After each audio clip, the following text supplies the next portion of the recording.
오늘은 원망과 불평이 앞서는 이유라는 제목을 가지고 함께 좀 은혜를 나누고자 합니다. 여러분 미국의 금융 중심지인 뉴욕의 월스트리트 들어보셨을 겁니다. 근데 여기에 이런 조크가 있답니다. 월스트리트에 일하는 금융인들의 요트는 있어도요, 고객들의 요트는 찾아보기 어렵다라고 합니다. 금융인들이 고객들의 돈을 맡아서 각종 수수료로 부자가 되는 반면에 고객들은 정작 돈을 불리지 못하는 현실을 비꼬는 말이라고 합니다. 여러분 돈 좋아하시죠? 돈에 관한 많은 책들이 있습니다. 저도 개인적으로 관심이 많아서 그 책들을 사서 보진 않습니다. 대충 이렇게 목록만 보고 서평만 읽어보는데, 그러면 여러분 그 돈에 관한 책들이 공통적으로 강조하는 게 있는데 뭔지 아십니까? 돈 벌고 싶으면 뭐 하라고 하는지 아십니까? 공부하라고 합니다. 돈을 공부하라고 합니다. 막연히 돈을 많이 벌고 싶다는 욕심만 갖지 말고 돈을 어떻게 해야 벌고 또 어떻게 관리하고 어떻게 소비해야 하는가를 열심히 공부해야 진정한 부자가 될 수 있다라고 합니다. 그러니까 여러분, 내가 부자가 아닌 이유는 뭘까요? 공부를 안 하거나 못해서입니다. 그러니까 여러분 너무 애들한테만 공부하라고 닥달하지 마시고, 나중에 애가 그랬죠. 엄마 아빠는 왜 공부 안 해갖고 부자가 안 됐어요? 라고 하실 수도 있으니까. 근데 꼭 그 공부가 학교 공부만을 얘기하는 것은 아닙니다. 근데 사실 여러분, 유대인들 가운데는 세계적인 부자들이 많습니다. 그래서 우리가 참 많이 부러워합니다. 솔직히 어떻게 저들은 저렇게 큰 부자가 될 수 있었을까? 사실 저도 굉장히 궁금한데 그것을 분석하는 책들도 자료들이 굉장히 많습니다. 근데 여러분, 유대인들이 왜 그렇게 부자가 되었을까를 분석하는 내용들에 또 공통점이 있습니다. 유대인들이 그렇게 성공하는 성공의 원천에는 뭐가 있다고요? 교육이 있다라고 말하고 있습니다. 특별히 가정에서 하는 신앙 교육이 특별한 능력을 키워준다고 합니다. 사실 신앙교육 그러면 우리 한국 사람들은 성경 많이 읽고 기도도 많이 하고 예배도 빠지지 않는 거, 이런 걸 먼저 생각합니다. 그러니까 어릴 때 애들 무릎 꿇고 켜놓고 몇 시간 기도했는지, 금식 기도를 얼마나 자주 했는지, 철야 기도를 얼마나 많이 했는지, 이런 거를 신앙교육이라고 우리는 많이 생각했는데, 사실 여러분, 유대인들이 생각하는 신앙교육의 핵심은요, 그런 차원의 그 신앙교육이 아닙니다. 유대인들의 신앙교육의 핵심은 뭐냐면 생각하는 훈련입니다. 한국 엄마하고 유대인 엄마하고 학교 다녀온 자녀에게 묻는 질문이 다르답니다. 한국 엄마는 학교 다녀온 자녀한테 이렇게 묻는답니다. 오늘 선생님이 무슨 말씀을 하셨어? 라고 묻는답니다. 반면에 유대인 엄마는 학교 다녀온 자녀한테요, 오늘 선생님한테 너는 무슨 질문을 했어? 그렇게 묻는다고 합니다. 여러분, 선생님께서 무슨 말씀을 하셨어? 라는 것은 얼마나 지식을 배웠느냐, 여기에 초점을 맞춘 질문이라고 한다면, 무슨 질문을 했냐라고 묻는다라는 건요, 너는 오늘 얼마나 많은 생각을 했느냐에 초점을 맞춘 것이라는 겁니다. 유대인들이 성경을 열심히 공부해서 똑똑하다라는 거 우리 다 알고 있습니다. 그런데 여러분, 우리도 그들만큼은 아니지만 성경 열심히 가르치는데 왜 우리 자녀들은 그들만큼 똑똑해지지 않을까? 이거 고민 안 되십니까? 성경을 도대체 어떻게 공부하면 사실 세상 학문도 저렇게 잘할 수 있을까? 여러분, 성경 공부 잘해서 정말 영어, 수학, 과학 잘할 수 있다고 한다면 안 가르치시겠습니까? 근데 유대인들은 그렇게 성경을 가르쳐서 우리가 그토록 원하는 영어, 수학, 과학을 잘하는 학생으로 키워낸다고 합니다. 무슨 특별한 비결이 있으니까 그럴까요? 여러분, 공부하면 우리는 이 단순 암기를 많이 하는 것으로 쉽게 생각하지만, 여러분, 진짜 공부는요, 진정한 공부는 분석할 수 있는 능력입니다. 보여지는 것 이면에 존재하는 원리와 법칙을 꿰뚫어 볼 수 있는 안목이 진정한 공부의 능력입니다. 요즘 그 드라마나 이런 거 볼 때마다 안타까운 건 사람의 외모와 성격을 거의 비례해서 생각하더라고요. 잘생겼으면 성격도요 좋을 거라고 드라마에 나옵니다. 근데 못생긴 여자가 나오면 다 사면이 뭐야, 성격도 나쁠 거라는 식으로 드라마가 굉장히 많은 것들을 이미지화 시켜버립니다. 그러다 보니까 젊은 친구들 안에도 외모만 보고요, 잘생겼으니까 착해, 이 생각을 그냥 다 하는 것 같더라고요. 근데 여러분, 살아본 분들은 어떠세요? 잘생겼다고 착합니까? 예쁘다고 착합니까? 그건 아니죠. 외모와 성격은 결코 비례하지 않습니다. 물론 반비례하는 것도 아니지만 결코 비례하는 게 아니라는 겁니다. 근데 여러분, 우리의 자녀들이 외모만 보고 아우 잘생겼으니까 착해, 나 저 사람하고 결혼할래, 이렇게 판단한다고 한다면 그거 어떻게 되는 걸까요? 그거 인생 망치는 길입니다. 사실 사람은 외모가 아니라요, 그 사람이 하는 말과 행동을 보고요, 그 사람의 내면을 볼 수 있는 능력을 가져야만 우리가 사실 사기당하지 않고 어리석은 선택을 하지 않을 수 있게 됩니다. 사실 말과 행동을 보고 그 사람의 내면을 볼 수 있는 게 진짜 실력이고 능력입니다. 여러분, 성경은 하나님의 말씀과 역사를 담고 있습니다. 하나님은 인간의 이성과 능력으로 가늠할 수 없을 만큼 크신 분이십니다. 그런 크신 하나님께서 인간에게 구원의 길을 알려주고 깨닫게 해주시기 위해서 성경을 주셨습니다. 사실 여러분, 그런 성경을 이해한다는 것은요, 굉장히 어려운 일입니다. 그러나 어려운 공부를 해낼수록 능력이 커지는 것처럼 어려운 성경의 말씀을 통해서요, 진리를 깨달아 간다면 우리는 인생을요, 훨씬 더 지혜롭고 능력 있게 살아갈 수 있습니다. 이스라엘 백성들이 만나와 메추라기를 먹기 시작한 신광야를 떠나서요, 르비딤에 도착합니다. 여기서도 여전히 여러분 만나는 내렸습니다. 그런데 문제는 마실 물이 떨어졌습니다. 여기까지 오면서 이스라엘은 홍해가 갈라지는 기적을 경험했습니다. 마라의 쓴물이 단물로 바뀌는 기적이 있었습니다. 만나와 메추라기가 하늘에서 떨어지는 기적을 보았습니다. 이 정도 경험한 사람들이라고 한다면 르비딤에서 물이 떨어진 이 상황에서 어떻게 행동하는 것이 정말 사람다운 모습일까요? 아무리 어리석은 사람이라고 해도 여러분, 이 정도의 기적을 경험했다면 이제는 이런 문제 앞에서요, 모세를 찾아가서 좀 이렇게 말해야 좀 정상적인 사고를 하는 사람이 아닐까라는 생각이 듭니다. 하나님께 이 문제를 해결해 달라고 좀 기도를 부탁드립니다. 여기까지 인도하신 하나님께서 이번에도 우리에게 은혜를 베풀어 주실 줄 믿습니다. 이렇게 모세한테 가서 부탁을 하는 게 맞지 않을까요? 하지만 이스라엘 백성들은요, 마실 물이 떨어지자 모세를 찾아가 다툽니다. 어찌하여 우리를 애굽에서 인도해 내어서 우리와 우리 자녀와 우리 가축이 목말라 죽게 하느냐. 여러분, 이 말씀 가만히 보면요, 지금 처음 하는 말이 아니라요, 어떻게 홍해 앞에서나 마라에서나 르비딤에서나 똑같이 불평합니다. 똑같이. 사람이 어떻게 이렇게 어리석을 수 있을까 할 만큼 반복적입니다. 여러분, 지금은 그들은 문제를 만나기만 하면 애굽이 파라다이스인 양 그렇게 오해를 하고 있습니다. 하지만 애굽은 파라다이스가 아니라 고통 그 자체였습니다. 더 이상 못 살겠다고 난리치던 곳이었습니다. 그런데 어떻게 문제만 만나면 애굽에 있을 때가 좋았다고 이렇게 억지를 부리는 것일까요? 도대체 사람들이 무슨 생각을 하길래 이렇게 말하는 것일까요? 여러분, 이 말씀을 가만히 들여다보시면 좀 이 사람들의 행동이나 말이 이해가 되시나요?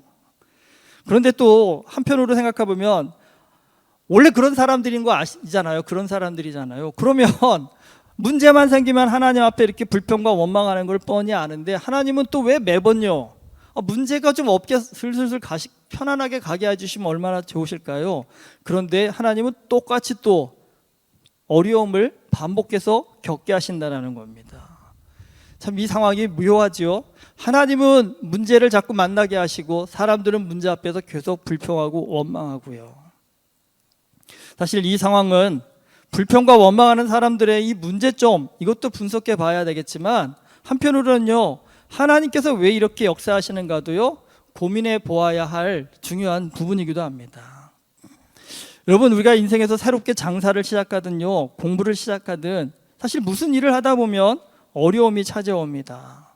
여러분도 살다 보면 그런 어려움을 겪을 때가 있는데, 사실 이렇게 어려움을 겪을 때 제일 미운 사람이 이런 말하는 사람입니다. 혹시 이런 말 들어보셨어요?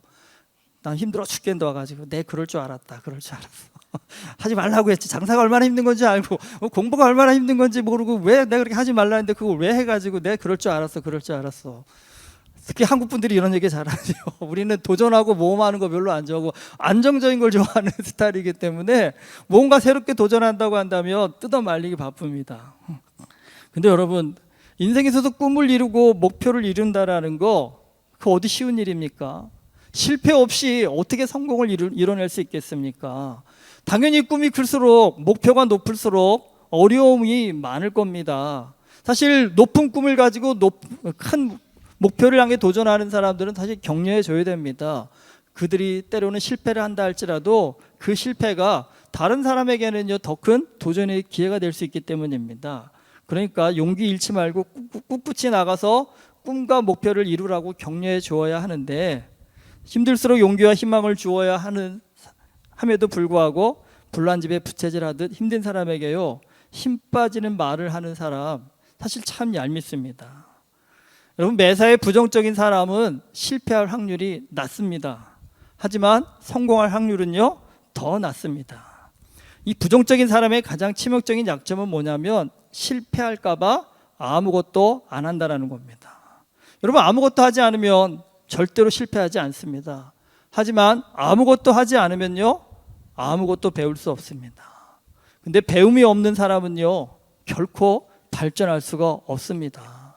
성경은 실패를, 도전을 나쁜 것으로 보지 않습니다. 오히려 도전하는 하는 실패는요 하나님을 의지하는 방법을 배우는 믿음의 귀한 훈련으로 보고 있습니다. 광야에서 어려움을 만날 때마다 이스라엘 백성들은 모세에게 왜 우리를 여기에 데려와 이 고생을 하게 하냐고 따집니다. 왜 여기에 데려왔냐고 묻는다라는 것은요 그들은 지금 자신들이 왜 여기에 와 있는지를 모른다라는 뜻일 겁니다. 그런데 여러분, 이렇게 생각해요. 정말 모를까요? 정말 몰라서 이 얘기를 하는 걸까요? 지금 여기에 오기까지 그들이 겪었던 기적이 여러분 한두 번이 아닙니다. 10가지의 재앙부터 따지면 사실 바보가 아닌 이상은요 하나님께서 우리를 인도하고 계시고 하나님의 특별한 목적으로 함께하고 계신다는 것을 알 겁니다. 그런데도 왜라고 묻는다라는 건요 그들은 지금 이 상황에 대해서요 깊은 생각을 전혀 하지 않고 있다는 겁니다. 여러분, 기독교가 다른 종교와 다른 가장 큰 차이점 뭐라고 생각하십니까? 기독교가 다른 종교와 다른 가장 큰 차이점은요 하나님의 뜻을 알기 위해서 우리로 하여금요 깊은 생각을 하라고 강조한다는 겁니다. 여러분, 세상에 뭐 이슬람도 있고 불교도 있고 많은 종교들이 있지만 대부분의 종교들은요 열심히 기도하고 예배하고 착한 일을 많이 하면 구원받는다라고 얘기합니다. 하지만 기독교는요 행위가 아닌 믿음으로 구원받는다라고 합니다. 근데 여러분, 이 믿음이라는 단어를 잘 생각하셔야 됩니다. 우리는 좀 사기꾼적인 기질이 있어서 믿어요 그러면 대부분 무슨 생각이 듭니까? 이 말로만 이 생각을 많이 하는데, 여러분 진짜 믿음이라는 게 믿어요 했을 때 그 사람한테 신뢰를 주는 게 진짜 믿음 아닙니까? 내가 믿어요 하는데 저게 진짜일까? 가짜일까? 그런다 한다면 그 사람은 신뢰를 못 얻은 겁니다. 여러분, 믿음이라는 것은 사실은 행위보다 더 어려운 겁니다. 믿어요 하라고 해서 말로 끝나는 것이 아닙니다. 진정한 믿음은요 어떤 상황과 형편에서도요 하나님의 뜻을 따르고자 헌신하는 겁니다. 그러니까 하나님이 어떤 상황과 형편에서도 내가 나를 신뢰함을 내가 아노라라고 인정해 주시는 것, 여러분 그게 믿음입니다. 근데 여러분, 솔직히 우리 누구라도 나 어떤 상황과 형편에서도 내가 하나님을 믿습니다라는 것을 하나님이 아노라, 내가 하나님께서 안다라고 인정해 주실 만한 그런 믿음의 능력을, 삶을 살고 있을까요? 여러분, 정말 믿음이 있는 사람은요 이해할 수 없는 상황을 만나도요 이 상황에 담긴 하나님의 뜻이 무엇일까를 고민하면서 믿는 사람답게 행동하기 위해서 신중하게 행동합니다. 그렇기 때문에 여러분, 믿음이 성장할수록요 그리스도인은 말과 행동이 성숙해집니다. 여러분, 그렇기 때문에 말을 좀 은혜롭게 능력 있게 하셔야 됩니다. 간혹 그런 분이 있습니다. 나는 성격이 원래 그래서 말을 잘 못해. 은혜롭게 못해. 그래도 내 마음 알지? 이렇게 얘기하시는데요. 여러분, 이거 자기 착각이십니다. 진짜 하나님의 은혜를 입은 사람이라면, 진짜 믿음이 있는 사람이라면 평소에 거친 말을 했다 할지라도 믿음이 들어간다 한다면 그 말은 교정될 겁니다. 그 말은 부드러워질 겁니다. 그 말은 은혜로워질 겁니다. 그렇기 때문에 여러분, 내가 믿는데도 불구하고 내 말이 은혜롭지 못한다 한다면 아직요 나의 믿음이 성숙하지 못했다라는 뜻이기 때문에 스스로를 좀 돌아보셔야 됩니다. 하나님의 뜻을 이해하고자 하는 이 생각의 훈련, 여러분 이게 사실 신앙에 있어서 가장 중요한 훈련입니다. 가장 큰 믿음의 훈련입니다. 사실 이스라엘 백성들은 400년을 이집트에서 노예로 살았습니다. 노예는요 시키는 일만 하는 사람입니다. 시키는 일만 하는 사람은요, 생각을 잘할 수 있는 능력을 키울 수가 없습니다. 근데 여러분, 그렇게 400년을 보냈습니다. 이들이 광야에서 이렇게 행동하는 것도 이해가 됩니다. 하지만 여러분, 그렇다고 해서 그렇게 사는 게 되면 그냥 나는 이렇게 생겼으니까 이렇게 살 거야 한다면 어떨까요? 그 인생은 발전할 수 없습니다. 그 짧은 생각을 좀 크고 깊은 생각으로 발전시켜야 합니다. 그래야 그들에게 미래가 있습니다. 하나님께서 지금 이들에게 어떻게 보면 사서 고생하게 만드십니다. 일부러 고생하게 만드십니다. 그건 미워서도 아니고 싫어서도 아닙니다. 생각 없는 그들에게 생각하는 사람이 되라고 그들을 훈련시키기 위해서 이러한 고난을 주신다는 겁니다. 그런데 안타까운 것은 하나님은 그들로 하여금 생각하게 하시는데 그들은요, 생각하지 않으려고 또 몸부림친다는 겁니다. 한 뇌과학자의 강의를 듣는데 굉장히 좀 내가 인상 깊게 들었습니다. 그분이 분석하기를 요즘 그 쇼츠라고 아세요? 짧은 동영상. 예, 굉장히 유행을 하고 있는데 그 뇌과학자가 이게 굉장히 위험한 것이라고 하더라고요. 이 쇼츠는 임팩트한 짧은 영상으로 사람들에게 인기를 얻고 있지만 이 쇼츠가 내주는 자극이요, 마약과 같은 것이라고 합니다. 이 마약은 뇌에 흥분을 주어서 잠깐 기분을 좋게 하지만 여러분, 그런 자극이 누적되다 보면 이런 흥분이요, 이성적 사고를 망가뜨린다고 합니다. 이성적 사고가 망가지면 절제력이 상실되어서 이 몸이 망가지든 말든 점점 더 자극적인 것을 찾게 되고 결국에는요, 통제 불가능한 중독에 빠지게 된다는 겁니다. 이 뇌과학자는요, 현대인의 가장 치명적인 문제점을 생각하는 능력이 감퇴한다는 겁니다. 그러면 여러분, 인간이 인간다워진 가장 큰 이유가 뭡니까? 동물에 비해서도 육체적으로 열등함에도 불구하고 인간이 이 만물의 영장이 될 수 있었던 이유가 생각하는 능력 때문이었는데 요즘은 게임 동영상과 같은 시각적인 자극만 받고요, 이젠 또 챗GPT나 AI가 등장해가지고요, 너무 편해졌죠. 이게 뭐야 하면 답을 쫙 주지 않습니까? 그러니까 원하는 질문에 답이 쫙 나오니까 이제는요, 그 답이 옳은지 틀린지 맞는지 잘못된 것인지 분석하지도 않고 그냥 챗GPT가 그래도 우리 다 그렇게 생각하죠. 나보다는 똑똑할 거야. 그치요?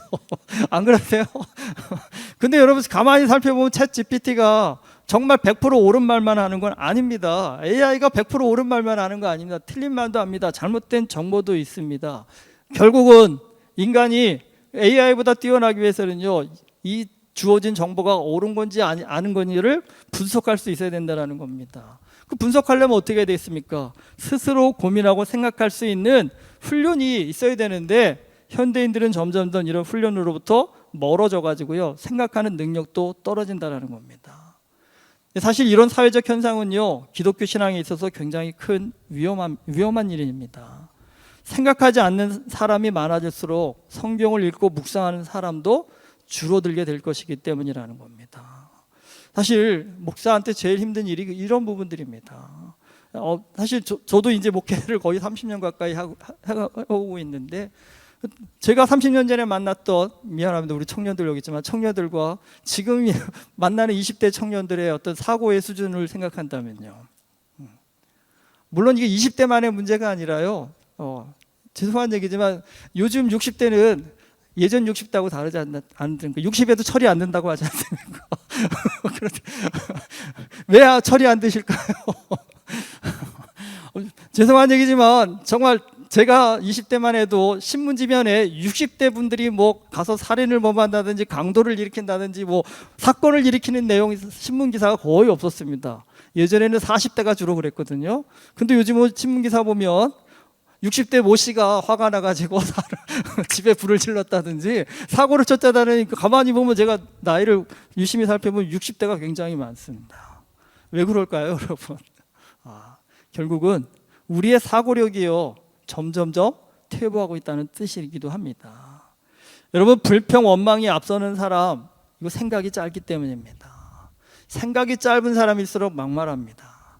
생각이 짧은 사람일수록 감정적입니다. 생각이 깊은 사람일수록 말을 신중하게 합니다.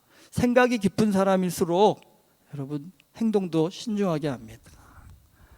르비딘 광야에서 물이 없다고 난리치는 이스라엘 백성들의 가장 큰 문제, 물이 없어서가 아닙니다. 생각하지 않는다라는 겁니다. 무슨 문제를 만나든 지금까지 인도해 주셨던 하나님의 역사를 그들이 기억하고 생각하는 능력이 조금만 있다고 한다면 이 문제에 담긴 하나님의 뜻이 무엇일까를 고민하는 사람이 되었을 것입니다. 왜 마라에서도 쓴물로 우리를 힘들게 하셨는데 르비딤에서도 왜 또 이 물이 없어서 우리로 하여금 힘들게 하실까? 한 번쯤 생각해 본다고 한다면요. 여러분, 그 지나온 그 어려움 속에서 역사하셨던 하나님의 뜻을 볼 수 있는 사람이라고 한다면 이 문제도 하나님이 해결해 주실 것이다라는 믿음의 기대함을 갖게 되고 인내함을 가질 수 있지 않을까요? 여러분, 이렇게 생각하고 좀 더 신중하게 생각하고 행동할 수 있는 사람이라고 한다면 믿음이 당연히 성장하고 성숙해지지 않을까요? 하지만 원망과 불평이 앞서는 사람은요, 생각을 하지 않기 때문에 아무것도 배우지 못하고 퇴보하는 사람이 됩니다. 여러분, 우리 인생의 위기는요, 믿음 안에서요, 생각하는 능력을 키우기 위한 훈련입니다. 하나님 안에서 우리의 생각이 깊어질수록 우리는 믿음의 세계가 어떤 것인지를 더 크게 배우게 될 거고요. 믿음을 더 크게 배울수록 우리는요, 불평과 원망이 아니라요, 하나님께서 이 문제를 통해서 역사하실 일을 기대할 수 있는 사람이 되고요. 그 기대함은요, 우리의 삶을 더 멋지고 능력 있는 삶으로 변화시켜 주실 겁니다. 무슨 일이든 우리의 삶에 주어지는 모든 일들에는요, 하나님의 뜻이 담겨져 있습니다. 여러분, 그 하나님의 뜻을 읽을 수 있는 능력이 있어요. 능력이 진짜 믿음의 능력입니다. 그것을 읽어낼 수 있는 힘은요, 다른 데 있지 않습니다. 생각을 깊이 하시는 겁니다. 하나님의 마음이 무엇을 의미하시는지, 하나님이 무엇을 나에게 기대하고 계신지를 깊이 생각할 수 있는 사람이라고 한다면, 여러분, 그런 문제 앞에서 원망과 불평으로 삶을 허비하는 것이 아니라 오히려 하나님 앞에 더 큰 믿음의 능력을 가지고 나아가는 하나님의 사람이 될 줄 믿습니다. 오늘 내 삶을 한번 돌아보십시오. 여러분, 나는 내 삶 가운데 역사하시는 하나님의 뜻에 대해서 얼마나 깊이 생각하고 있는 사람인가? 얼마나 하나님의 뜻을 알고자 깊은 은혜의 세계로 나아가고 있는 것인가를 좀 스스로를 돌아보셔서 좀 이 생각이 점점 짧아지는 이 시대 속에서도 믿는 자로서 하나님의 깊은 뜻을 깨달아 아는 그 깊은 영적인 세계로, 또 묵상의 세계로 한 걸음 나아가서 우리 모두의 삶이 어려움이 닥쳐도 그 어려움을 통해서 더 큰 하나님의 일을 이뤄낼 수 있는 그 믿음의 능력자의 삶이 될 수 있기를 주님의 이름으로 축원합니다. 기도하시겠습니다. 하나님, 세상이 너무 편하고 좋은 것들이 많습니다. 즐거운 것들이 많습니다. 재밌는 것들이 많습니다. 그러다 보니까 점점 우리는 눈에 보이는 것, 잠깐 즐길 수 있는 것만 찾는 어리석은 자들이 되어가고 있습니다. 내 삶 가운데 함께 하시는 하나님 아버지의 깊은 은혜, 깊은 사랑, 깊은 뜻을 바라볼 수 있는 영의 깊이는 점점점 얕아지고 그저 몸이 즐거운 것으로, 눈이 즐거운 것으로만 마음이 흘러가고 있음을 고백합니다. 아버지 하나님, 이러한 시대 속에서도 하나님 아버지의 깊은 뜻을 알기 위해서 하나님 더 깊은 은혜의 세계로 나아갈 수 있는, 더 깊은 묵상의 세계로 나아갈 수 있는 우리가 되게 하여 주시옵소서. 그래서 우리 삶에 주어지는 어떤 상황과 형편 속에서도 하나님의 뜻을 깊이 깨달아 알아서 흔들리지 않는 굳세고 담대한 믿음의 길을 걸어가는 우리 모두가 되어줄 수 있도록 우리의 심령 가운데 성령께서 역사하시고 인도하여 주시옵소서. 예수 그리스도 이름으로 기도드립니다. 아멘.